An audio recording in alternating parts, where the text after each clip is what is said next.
ஒரு கதை சொல்லு. ஒரு வீரனோட கதையை கேளுங்க. வீரனோட கதை. சூத்திரதாரியின் சூதனை எரித்து அகங்காரனின் நெஞ்சை கிழித்து மாயாசுரனை நிர்மூலமாக்கும் துரையாய் நொந்து வெந்தவரின் பரவசத்தை சுமந்து வந்தால் ஒரு மகாதா.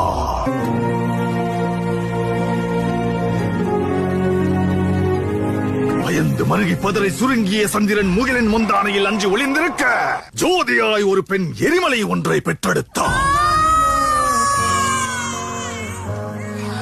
எரியும் தீயினில் பொழியும் மழை போல் சாவின் வீட்டினில் காரனை வென்றவன். ஆணவத்திற்கு எதிராய் கிளர்ச்சி ரூபத்தில் லங்கேஸ்வரனுக்கு எதிராய் வில்லேந்தி நின்றார். எரியும் ஜமதக்னி கோபத்தை மீறி சர்வமும் தான் என்ற பரமனை வினவினார். வேட்டைக்காரரை வேட்டையாட ரணவேட்டையனாய் வந்தார்.